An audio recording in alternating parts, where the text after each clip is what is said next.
This morning we're going to talk with Beth Eckstein. She's the Center Director for the Center for Economic Education at East Carolina University. Beth, can you share with us about using children's books to teach economic concepts? Yes, Carolyn, thank you. Most children's stories are about life experiences of real or fictional characters and their escapades.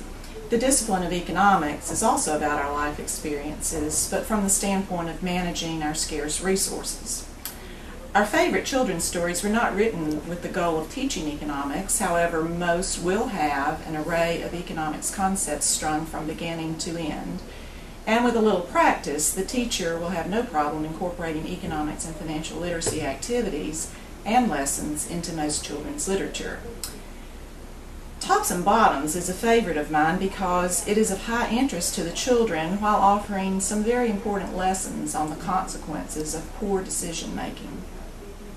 What I'd like to do first is recap some of the basic economics concepts and financial literacy concepts that we teach just universally. All resources, human, natural, and capital, are scarce. Whether we are efficient or wasteful, our decisions about their use will determine our fate. Producers combine resources into goods and services that satisfy the wants of consumers. The rewards from productive labor include income, which can be spent on goods and services, but a portion of income will be needed to pay taxes, and a portion should be set aside for future use. This could be in the form of either savings or investment. How income is divided between current and future consumption represents a trade-off. The opportunity cost of spending more now is that you have less to spend in the future. Also, spending less now means that you will have more to spend in the future. What I've done is just give a little narrative of the concepts, but maybe I should just list them separately. All resources, we're talking human, natural, and capital, are scarce. Scarcity is a big economics concept. Decision making is central to the theme of economics. We also teach young children about producers and consumers, goods and services, wants and needs too. Savings and investment and taxes are ways that we can use our money as well as spending, and so those are very important. Trade-off and opportunity cost are also two of our big economics concepts when working with children. Now, let's look at the book Tops and Bottoms and recap the story for us and how you could relate economic concepts to this book. Okay. Well, first, let me just give you a summary of the story. The story introduces two main characters, a lazy bear with lots of money and lots of land who likes to sleep all the time, and a very clever and industrious hare, a bunny. Bear inherited his wealth, so good decision-making cannot be credited for his position. Hare is a risk-taker and has lost all of his land and money in a risky deal with a tortoise. He and the missus have a lot of hungry little hares, so he cooks up a plan to partner with Bear to gain back some of his previous wealth. He approaches Bear about using his land to raise crops. Hare will do all the work, Bear can sleep. They'll split the harvest down the middle.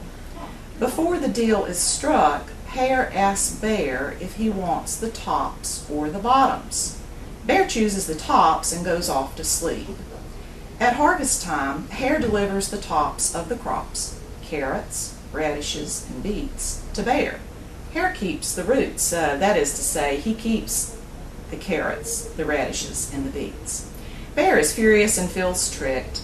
He demands that Hare redo the crops and this time give him the bottoms.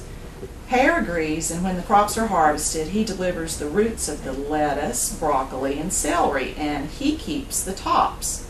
That is, he keeps the lettuce, broccoli, and celery. Bear really does feel cheated and demands compensation by having both tops and bottoms of a third crop. Hare agrees, and when harvest time rolls around, he delivers the roots and the tassels of corn stalks, and he keeps the middle, the ears of the corn. The only option left for Bear is to realize that he must do his own work in order to see any benefit from his productive land. He abandons his lazy habits of sleeping all day and gets to work on his land. Hare buys some of the land from Bear using the profits from the sale of the earlier crops. Eventually, they become very good friends, but never again business partners. Well, I can see why this book is a favorite of yours, with all the economic concepts clearly embedded the way you discussed it.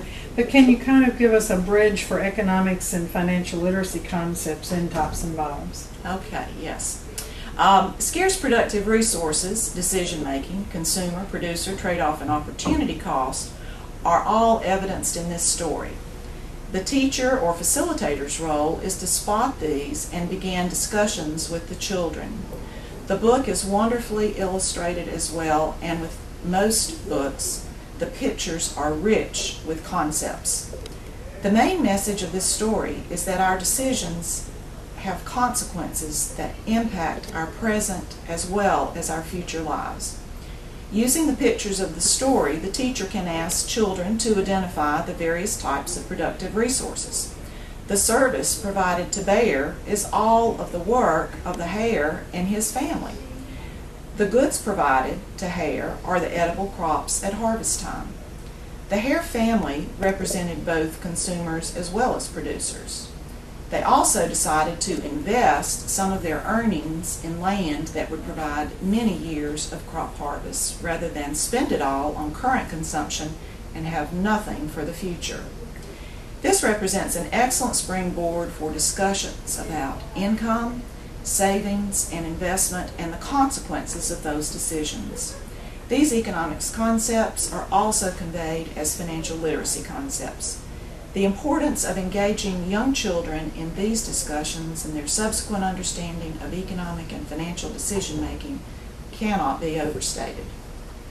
Well, that's a wonderful example of exploring a book and discovering financial literacy concepts within the book itself. So I hope you will examine the chart in the module and find other books with similar concepts embedded. Thank you very much. Thank you.